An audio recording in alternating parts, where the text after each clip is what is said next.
today. I bought a $6,000 BMW i3. It claims it's got some kind of engine damage. It's a 2017 with 46,000 miles on the odometer, and this is the range extended version, which means you're not limited to just electricity. You can actually put gasoline in this car and the generator will keep the battery charged, which in my opinion makes this $6,000 BMW way better than any Tesla on the road or on the market today. So let's take our first look at it. I still can't believe that I bought this range extended 2017 i3 for $6,000. That is an incredible steal of a deal. If you've been watching my channel for any length of time, you know that I bought one of these from Carvana several years ago, probably 3 years, 3 maybe 4, and then immediately after purchasing it, I drove it all the way to Los Angeles, California, where I drove all over California, and then I turned around and drove it back to Oklahoma. That car, ladies and gentlemen, cost me over $20,000. 20 G's for that thing. I paid $6,000 for this car, and this car is actually better equipped than the one that I had, which makes it an even better deal. One minor accident on the Carfax report, and as you can see, it looks pretty dang good. A few little scrapes and scratches here and there, but the tires look good. The body and the paint look relatively good too. I think this has adaptive cruise control as well, which mine didn't. It's a nice little car, but they did list it on a red light as potential engine damage. So I don't know. And I love the suicide doors on the back. This entire car made out of carbon fiber. That's right. This whole thing, this is all carbon fiber in and out, guys. Take a look at the pillars. At the pillars here, all carbon fiber.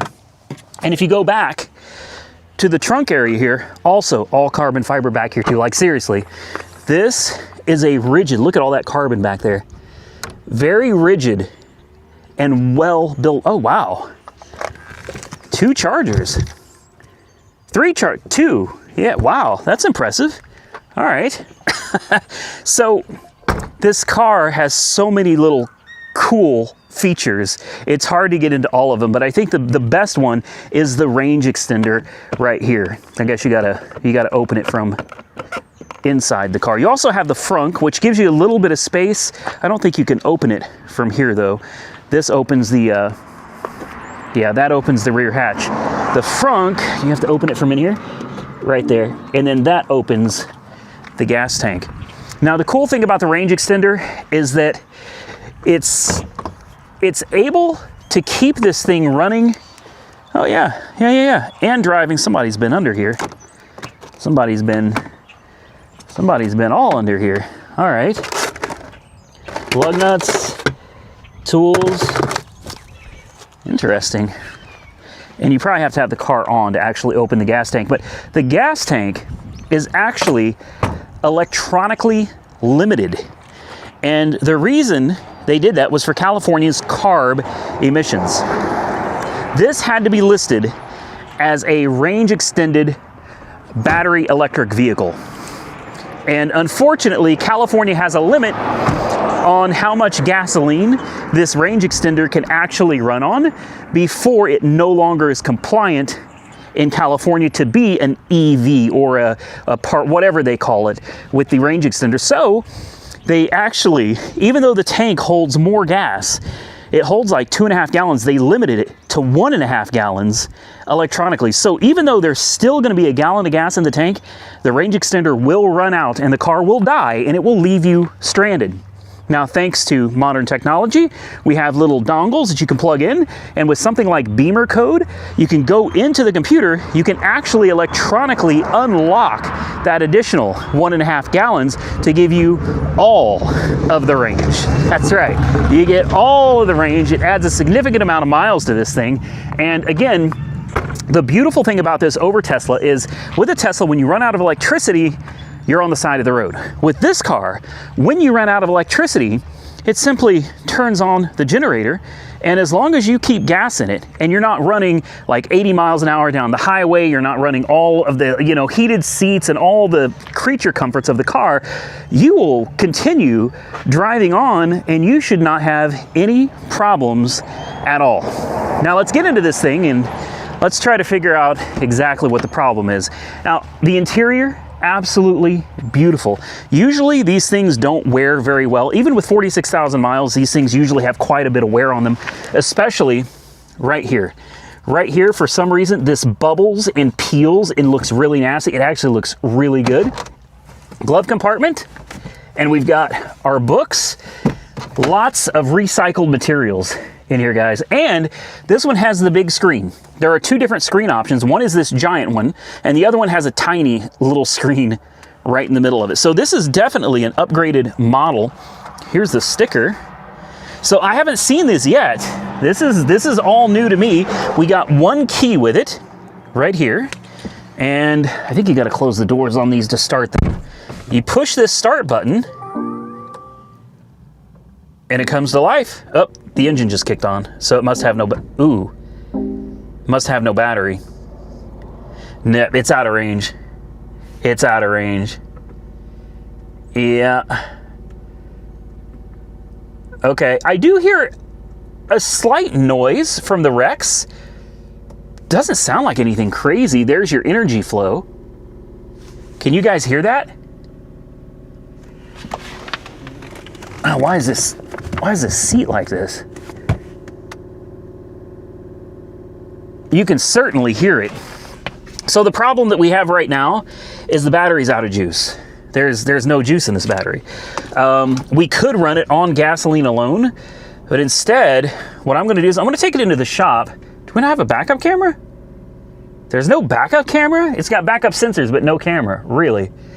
We're gonna take this into the garage. I happen to have a 50 amp charger in there. We're gonna go ahead and plug this thing in. We're gonna give it a little bit of electric juice before we take her on her first drive. I want the first drive to be able to use electricity. So it drives fine, at least at 10 miles an hour. It's doing just fine. These are nimble and very, very fun little cars, guys. And the price of these things are just gonna keep coming down. BMW does not make them anymore. So these are it, man. Let's get this thing in the shop. Let's plug it in. All right, let's plug this thing in. I forgot I had my 57 Bel Air in here, so I had to move it on out. We're gonna start by flipping on the breaker. I tend to leave the breaker off because I rarely charge anything down here anymore. So, and it's a 50 amp breaker, so we'll kick it on. We'll come over here to the charger, which is lit up in green, and hopefully we just push. There we go. This will be the slow charging. This would be for DC fast charging. I think that's called a Chatamo charger, if I remember right. It's been a while, guys. All right. We don't ever use my charger down here, so it'll be interesting to see if... Oh, I still have my Tesla connector on here too. So let's there we go. Let's let that go. Set it down there, and you can hear the cooling fans running for the range extender. Let's plug this bad boy in. With any luck, the charging works. It's a red light, which means no matter what's broken, you are SOL. All right? And it looks like... Does blue mean it's charging? I think it's charging. We'll let this just sit here for a while. Does it show that it's... Oh, charge settings. Let's make sure that we've got her cranked all the way up. And charge immediately, charging power. And you can set it to maximum, which is good. These things don't charge particularly fast, guys, but as you can see, she is charging. 111 miles is what it shows you'll get from full on this battery approximately. And then once you code this to give you more range, I think you get close to 200 or so miles on a full tank of gas and a full charge. Like I said, we're going to leave this thing here. I'm going to leave the keys. In fact, I'm going to take the keys out of it. Let's shut this down. I do want to check the oil real quick before we leave this sitting because that noise does sound odd. These range extenders do make noise. That's just a fact of life. But it's been, oh geez, there we go. It's been so long. And what is this? Really? Come on now. And the seat seems to be, maybe it's reclined or something. So under here is where the oil resides. And it's actually under this cap. There you go. There it is right there. Let's just make sure that she's even got oil, because that could be, if people won't pay attention to these, you got to change the oil in these. Yeah, she's got clean oil. Clean, and it's full. All right.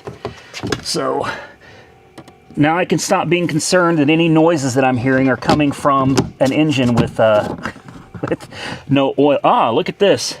Somebody's been into the engine. These screws are loose. That one too. Uh-oh. Oh boy. Okay. That's fine.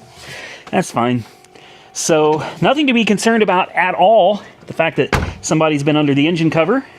Somebody has also been under these little pads under the frunk here. This is where your high voltage disconnect is. It's almost like somebody was working on something, right? All right. Well, let's give this thing a while to charge, and we'll come back and take it for an official test drive. We're going to start charging. Let's call it 4:45. Okay? 4:45, we start charging. Let's see where we're at when we come back. Well, it's been a tad bit longer than I was hoping it was going to be. We were at 4:45, and I don't know if you can even see that, but now we're at 6:40? No way. I had several people that watch my channel stop by. People just started stopping by out of the blue, man, talking to me. I had multiple cars got delivered today. A Mercedes got delivered.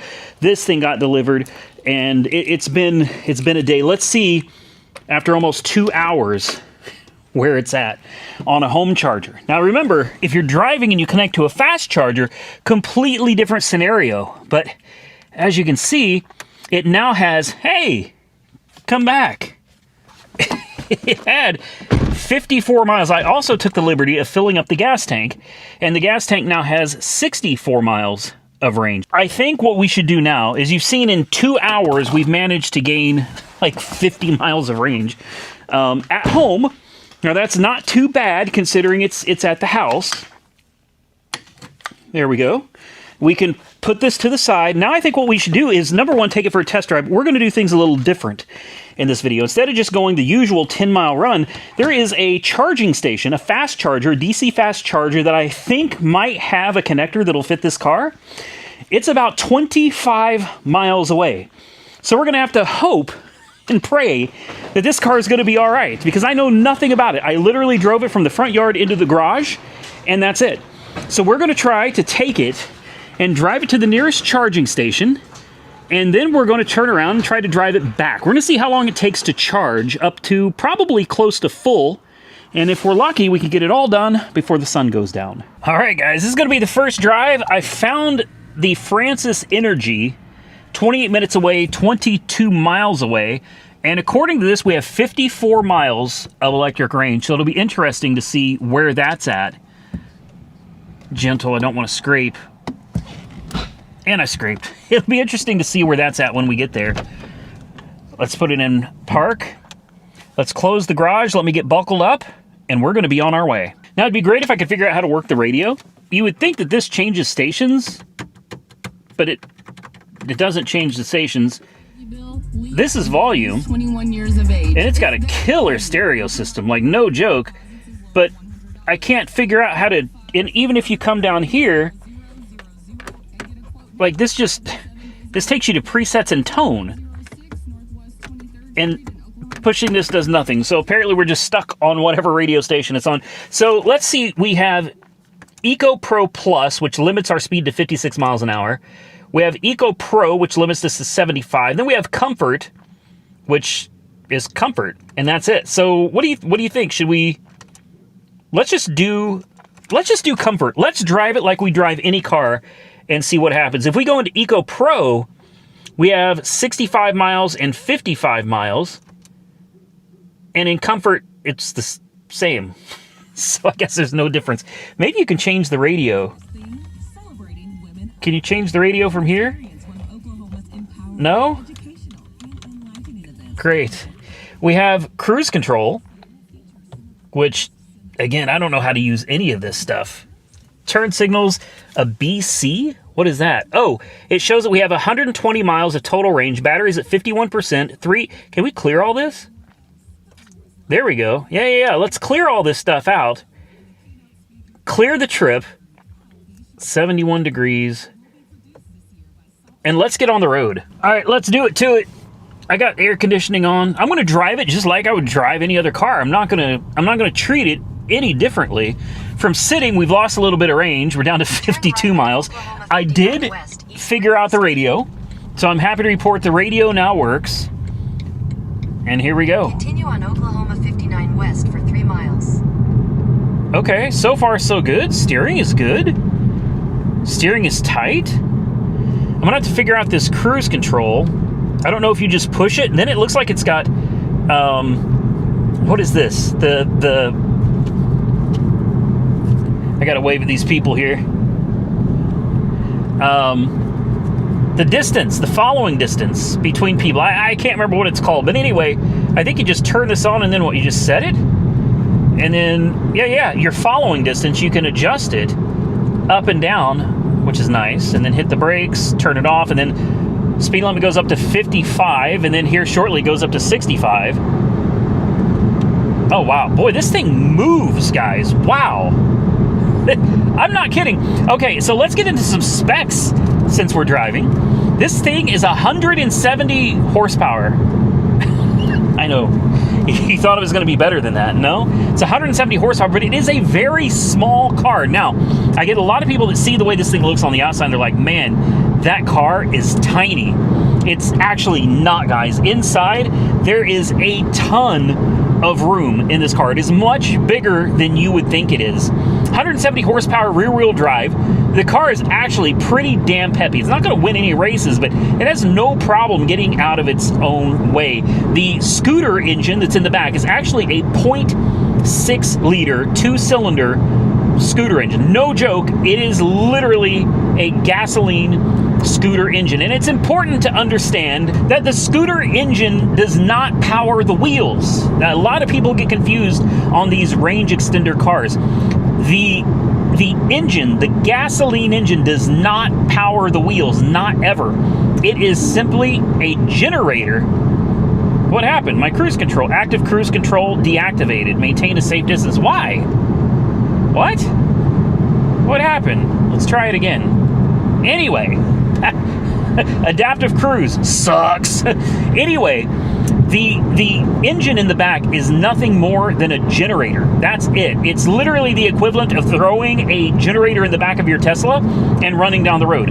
Except you can actually use the Tesla while the generator is running. So when this thing runs out of electric range, it kicks in the generator, and the generator then takes over and charges the battery, and the battery continues driving the wheels. So there is no direct relation to the gasoline engine and the wheels. And in my opinion, that's what makes this better than a Tesla.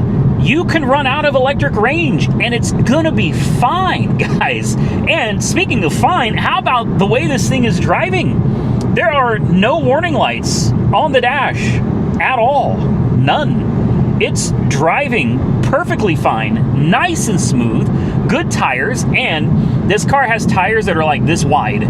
The tires are like motorcycle tires. They are super narrow tires, and those tires help with efficiency, but they also allow this car to be very nimble and handle like it's on rails. This car actually drives more like a go-kart. It is super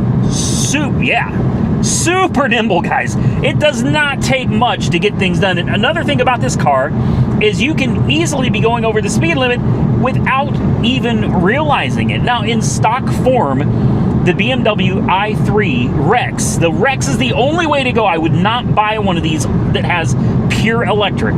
You've got to get the range extender because that is what's going to save your back. if you get the pure electric, you're going to be charging all the time if you ever take a road trip. If you get the Rex, there is enough room in the frunk. You can throw 2 1-gallon gas cans. This car on the gasoline engine should get around 40 miles a gallon, and it holds just a little over 2 gallons of fuel in the tank. So if you start out with 2 gallons in the tank and you have 2 gallons in the front, you know, you're looking at an easy 160 miles of range from the gasoline engine alone. Plus, you should be able to get, I don't know, something like 100 or so miles of range out of the battery pack. That is not bad, guys. You could literally charge up and fill up once, and you should be good for most road trips that don't require you driving like across the country. That is not bad at all. A little weird having to stop and open your frunk and pull out a gas can, but it can be done. Or if you don't mind stopping along the way, stop and just fill up. But I highly recommend, after my trip to California, at least keep 1 gallon of gas in the frunk for an emergency. It should be able to get you another 40 miles. Now, here's another thing about this car that is very impressive to me. It is beyond comfortable. This is a car that I literally drove to California and back. I put something like 3,000 miles in one shot on one of these cars. And although the trip was difficult, it would have been much easier if I'd had extra gasoline in the frunk of the car, but I decided to risk it for the biscuit, man, and boy, was it fun. I can tell you, after 3,000 miles of driving, the car was still very comfortable. So do not judge this little car purely on its size. It does look a little funky, man. It's a different kind of car, and if you guys have been watching my channel for any length of time, then you know that's one of the reasons I really love it. There is nothing else that looks like this car driving on the road. It is a funky looking car. It is fun. People stare. People laugh. That's okay. As long as you enjoy the car, it doesn't matter what anybody else thinks. And again, compare the cheapest running and driving Tesla. It's going to be an old school, like a 2013, like a 60, a Model S 60. Okay, those are going to be the cheapest ones, even today, ladies and gentlemen, on the auction sites. I see those cars selling for $11,000 to $12,000 with miles on them. Unknown condition, sold on a red light. I got this for $6,000. $6,000. Supposedly it had some kind of an engine problem. Well, I'm going to tell you something. The Rex engines on these cars, and because of how small these cars are, the Rex engine does make noise. It is a scooter engine. They're not the quietest, all right? They're a little intrusive into the cabin. I didn't hear anything when this thing was running that was overly concerning. Another thing about these cars is they have a tendency to pop motor mounts. All right, there's a very good possibility maybe it's just a motor mount that's gone bad. An isolator or something has gone bad. I don't know. But it's not bothering me at all. Like, this is not something I'd be like, oh my God, something is going to blow up on this car. There's no check engine lights on the dash at all. It drives perfectly fine. I am honestly shocked. I expected this car to have some major problems. Like, I really did. And I thought, well, you know, for $6,000, it's worth it. I just burnt the tires. It'll do it. It will. She'll burn the tires, guys. Don't let the little car fool you. I thought, you know, it's good for a couple videos. Maybe we could try to wrench on it and fix it ourselves. Fix what? What's there to fix? By the way, guys, we still have 41 miles of range, and we currently have 11 miles to go. That's the other thing about this car, where Teslas can be very confusing when they tell you have so much range, but then it turns out you've got, like, I don't know, 60, 70%. These cars are super accurate. Like, if it tells you you've got 100 miles of range, you probably really do have 100 miles of range. Well, guys, this car is doing far better than it originally told us. We have driven right at 22 miles, and we still have 34 miles of range on the battery. All right, so this thing is doing far better Turn right, then turn left. than it was supposed to. I'm loving that, man. I love having more range instead of having less. We're going to roll up to the destination right here. We're going to hope it works. Head north That's Then turn left. one of the big problems Then your destination with these is chargers is a lot of times it'll navigate you somewhere and it'll be like, hey, I just roll up here. And then you get there and you find out, oh no, it doesn't work. It doesn't work. So here is the Francis Energy chargers. So I guess all we got to do is just kind of roll up to one, pull up, and plug in. So the first thing I'm going to do is I'm going to get out and I'm going to make sure that this charger works. Thankfully, if it doesn't, we have gas to fall back on. So that's always nice. Let's make sure this is the right charger. So you unhook both of these and this is what you got right here. And it should be, what's the difference? There's a blue one, there's a white one, but I don't know what the difference is. Okay, guys, look, it even takes a credit card. It has an RFID reader. This is nice because back in the day, you had to have an app and you had to do this and that. This is nice. Let me see if I can just plug a credit card in and let's see if we can charge. All right, it said, please swipe your card. Let's put the card in there and enter your phone number. Perfect. Authorizing payment and payment error. Perfect. So maybe it doesn't accept American Express. I don't know. Let's try a Citi Visa card. Let's put in our phone number again.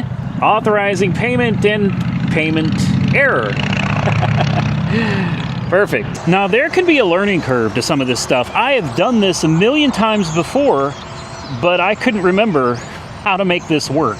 I ended up connecting my app. I still have an account with Francis Energy, Electrify America, PlugShare. I'm connected to everything from back in the day because I had to be when I was doing a cross-country trip in this car. Now, it says that it is connected.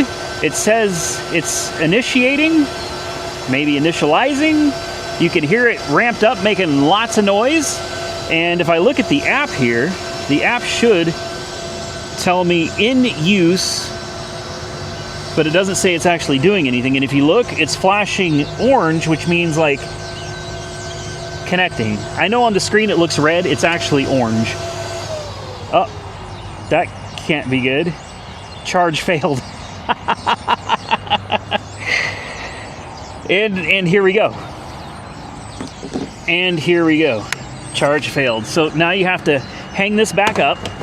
The problem I was having with the app was I had this selected as it was a Tesla. I haven't had a BMW in so long. This type of adapter was never, I didn't have this anymore, so I had to redo it again. So, let's do this again. All right. You go to the app, and it says, charge ended. I got nothing. Swipe to start.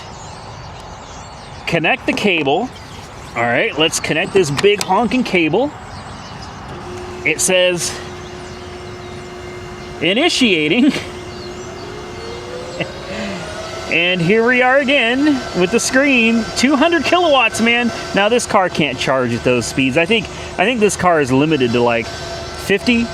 So it can't take anywhere near what this thing's capable of dishing out. But give me, give me another minute and a half and we'll find out if it's, oh, it's charging. There we go. It worked this time. It worked this time. These are problems that you will not have with Tesla. All right, there we go. Charging speed, active power 19, it's ramping up. Hopefully we get somewhere close to 50, I'll be happy. But look at it charging. I mean, this thing charges stupid fast. So let's let it do its thing. We'll come back, we'll see how long it takes to get this thing charged up.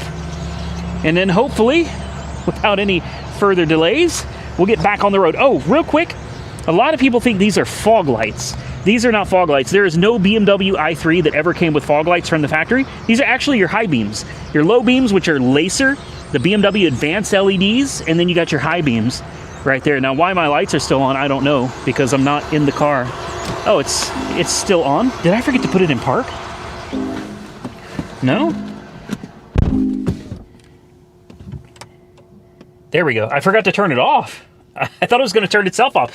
So yeah, we're up to 39 miles. We're going to let this thing sit here and kind of charge up 40 miles. I mean, it moves pretty 41 miles. Yeah, she's booking it, man. We'll come back here in a little bit. Says we should be done charging in about 20 minutes. Not bad at all. So we're almost done, and it'll be interesting to see how far this car gets. Because remember, when it was brand new, this car would get approximately 180 miles total range between the range extender and the battery. Now, again, if we unlock this gas tank, because this car has not been coated, I've already checked. This car is not coated, so we can unlock this gas tank. We should be able to take it from like 60-ish miles, 66 miles, to around 100. And that combined with 100-ish miles of original range from the battery, that's not bad. Close to 200 miles on a single charge and a single tank of gas is not awful. Now again, it will become cumbersome if you decide to take one of these things on a road trip, because let's face it, guys, if you get 100 miles on a tank of gas, I mean, you're going to be stopping quite a bit, even if it's just to put gas in it. And then you're kind of cutting yourself short because obviously you buy these things to run off of electricity. But it's nice to know that if you want to, you can absolutely run on gas, take a road trip.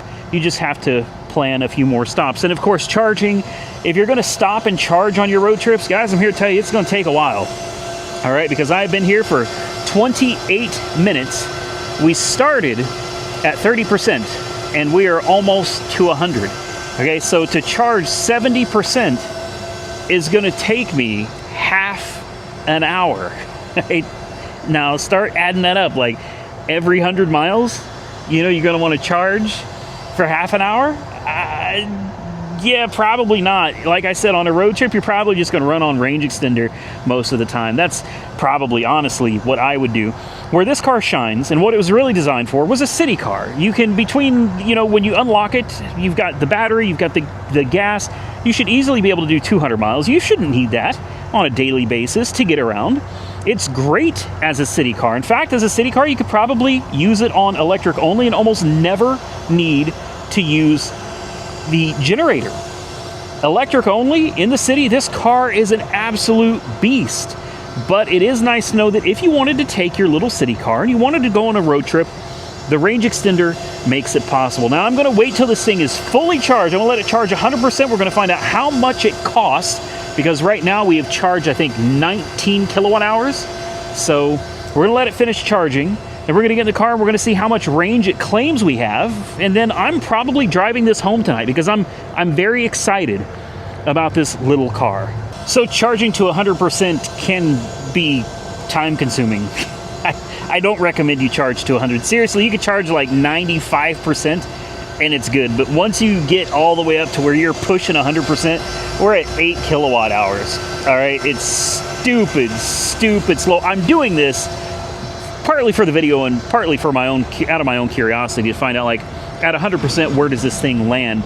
Because soon, supposedly in the first half of 2025, which we're already in that area, BMW is going to be able to access the Tesla supercharger network. They're going to have what's called a magic dock. In some places, I think BMWs already do work with Tesla superchargers, but they have to have the magic dock, or you have to buy this special adapter from BMW. According to Tesla's terms of service, you're required to buy the adapter from BMW to use it on the Tesla network. With that said, they sell them on Amazon. There's all kinds of third-party ones. Tesla says you are responsible for any damage to their network if you are not using a factory-certified charging adapter with your BMW or any other car to use on the Tesla network. So soon, this will be a game changer. Using Tesla's supercharging infrastructure, you won't have to rely on these unreliable Francis Energy or PlugShare or Electrify America chargers anymore. You know that if you can get to a Tesla charger, you're going to work. It's going to charge, and there are so many of them across the United States, you'll be able to drive these things anywhere.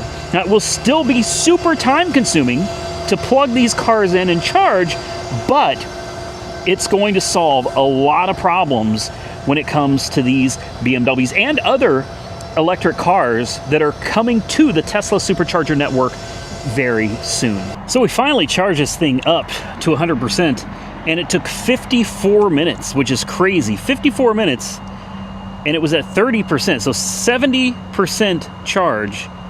Took 54 minutes, and it cost me $11.09. Now, I'm going to be honest with you, you're not saving any money there. At 52 cents a kilowatt hour, this car holds like 33 kilowatt hours from empty to full. So, I mean, you would be paying, if you were dead empty and you filled it up to full, you're going to be paying about $17 to charge this car from empty all the way to full. And how far does it actually get? That's a question we're going to have to answer in another video for sure. We're going to fire it up and see where it's at now. It says we have a total range of 190 miles. Now that is in comfort mode.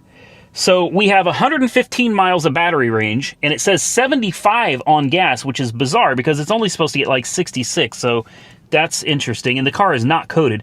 But if we go into something like Eco Pro mode, we jump up to 220 miles. Now, Eco Pro is not that bad.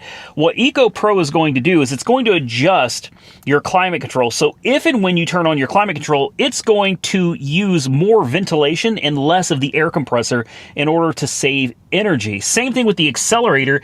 If you're in comfort mode, you get full acceleration. When you hit the pedal, it's going to go. But if you put it in Eco Pro or Eco Plus mode, it's going to limit how much acceleration you get out of that pedal when you hit it. All right, so it's going to do everything it can to conserve energy, both on gas and the electric side. So in Eco Pro mode, we're looking at 220 miles, and honestly, that's not bad at all. It just depends on whether you can handle running it in Eco Pro mode and driving, you know, with a little less acceleration when you hit the pedal and with a little less of the air compressor on the climate control side, or if you want to be in comfort mode. But currently it shows in comfort mode, we're looking at a combined 190 miles of range. We'll be able to increase that, hopefully significantly, when we unlock the gas tank in another video. I'm going to be honest with you, I am loving this car. If you charge at home, I think it makes perfect sense. Just for comparison, the cost to charge here, and this is nowhere, Oklahoma. This is Pauls Valley, Oklahoma. The cost is 52 cents a kilowatt hour here. If I charge this at my house, it's 13 cents a kilowatt hour. 13 cents. So I mean 33 kilowatts to charge this from empty to full is going to cost me, what, $4.29. I used a calculator. $4.29 is what this thing would cost on electric range only to go, it says about 115 miles. Like I said, we are going to have to really take this thing on a drive and find out for sure how many miles it actually gets on this old battery. I mean, this is a 2017. It's not exactly a new car. It has 46,000 miles on it as well, so it's not a low miles car either. There's obviously going to have to be some kind of degradation to the battery, right? Or maybe BMW just knows how to make them. It's time for me to go get something to eat. And just like that, we are back at AR headquarters. Guys, the car runs and drives great. I am taking this home tonight. I've decided. And that big screen, the bigger screen, way nicer than the one that I had in mind. This thing, you can't beat it for the money. You really can't beat the amount of car you get for the money. $6,000. That's a no-brainer on this deal, guys. For me, anyway. I mean, I'm not trying to sell you guys on it. Maybe this isn't something you'd be interested in. I'm just telling you, I love cars in general. I don't care what they are. Quirky cars, different cars, they're all exciting to me. Now, I show on my screen here, we have 184 miles of combined range left. We drove 22 miles, guys. All right, 22 miles. That's 206 miles of range. We still have 80 on the gas, but if we put it out of Eco Pro and go back to comfort, you can see it drops down to 167. And then with the 22 miles of range, that's 190 miles. So which still is not bad. And comfort mode is going to give you everything. Full steam ahead, all the acceleration, all the climate, everything that you want when you want it, it's going to give it to you. But if you want to just try to save and conserve energy, Eco Pro mode is the way to go. Now, I'll be honest with you guys, I really think that 100 miles of range from the electric battery on any given day should be more than enough for me to do whatever I need to do in a day. I have a charger down here, and I am locked in at a really good rate down here. And then I've got 13 cents a kilowatt hour back at my other house. My electric bill at this house does not ever change. All right, I am locked in at a set price every month. So I could charge all the electric cars I want, and my bill isn't going to go up. So that's probably the best way to do it, because technically I can charge my electric vehicles for free. I am thrilled to death with this car. The only thing that I really can't complain about with the BMW i3 is this. The car turns itself off as soon as you open the door. And if you wanted to try to move with the door open, it won't do it. Like, try this, start it. Okay, it's started, but the door's open. You go into reverse, try to move, it shuts off. Secure vehicle against rolling. And it won't, it turned itself off again. See what I mean? That part I really dislike. I think if you want to move with the door open, there could be an emergency situation you're trying to get out of. What if somebody grabs your door? You're trying to get away. They grab your door and they're holding it. You need to get away, but the car won't move because the door's open. There should be some way of overriding that in the settings, because that, in my opinion, is a major safety hazard if you're in danger. The lights on the car look great. Absolutely beautiful car. This is one, might be worth sending it down to Brian at the auto spa, having him refinish those wheels to make them nice and pretty again. He can patch up the little scratches that are here and there on the car, make those look good, and then polish it out. You know, a cut and polish on this thing, ceramic, it'd make this car look even better. I know some of you are going to hate the car for the only reason. You're going to hate it because you're not interested in any electric vehicles. But I'm trying to tell you, it's not just an electric vehicle, though. It's gas, too, man. You get the best of both worlds with this. I don't know. I think if you're ever on the fence about jumping in to an EV, I think this is what you should do. I think you should find one. Find a cheap one so you're not spending a whole bunch of money on it. Find a cheap one that's still in decent shape, like this, and try it out. And if you like it, great. You know, then you could go buy a better one later on. And if you don't like it, you can get rid of it. Hopefully get all or most of your money back. Personally, I think the BMW i3 is just a phenomenal car. It was so much technology when this thing first came out. And this was, I believe, the first BMW, maybe even the first car produced, mass-produced, that contained all LED lighting. Every light on and in this car is LED. It's an amazing car, guys, in my opinion.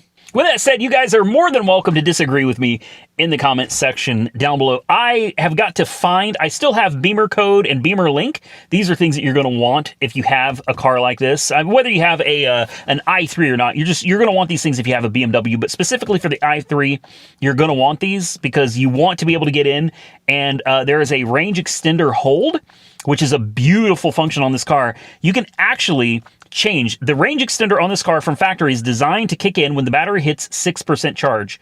Let's say you don't want to risk losing battery, because if you fall below a certain threshold, the car will limit your speed. The car will cut off climate control. It's happened on occasion. It generally happens when you're going too fast and the generator can't keep up with things like heat, air conditioning, all the lights, heated seats, plus your speed. It can happen. So what you do is you use the range extender hold. You can put it on like 60%, 50%. And then when the battery gets to 50% or 60%, it goes into gas mode and the generator keeps things going. And then if there are times where you're going up a big hill or something and it's utilizing more energy than the generator can produce, well, that's fine because you have plenty of battery to get you through. And then when you get back to normal again, the generator will recharge the battery back to its 50-ish% state, and you go back and forth between electric and gas again. And if you're lucky, you regen enough, you might actually get some of your juice back to where the generator can kick off. It's a great feature to have, but you got to basically code your car to do it. And then, of course, unlocking I think it's a half gallon in the tank that needs to be unlocked, so you get extra range for that as well. Because believe me, on a car like this, if you're going to take any road trips at all, you need all the juice you can get. But we're going to come back and talk about all of that in a different video. Maybe I can get Monkey Wrench Mike to go with me. Maybe we can take this thing on a trip to like Indiana and back and see how long it takes to get there. Can we drive all the... Here's my question. Could I drive 670 miles to Indiana without charging? Like, charge it at home and then leave it. Could we make it? Will it? I don't know. I've never tried that before, but that would be interesting to see if we could make it there to Indiana and back. And how long will it take? Will the car even make it? If you guys would be interested in seeing something like that, drop a comment down below. If you enjoyed the video, hit the thumbs up button and consider subscribing to the channel if you haven't already. Until next time, stay safe out there, everybody. I look forward to seeing you all again very soon in the next one.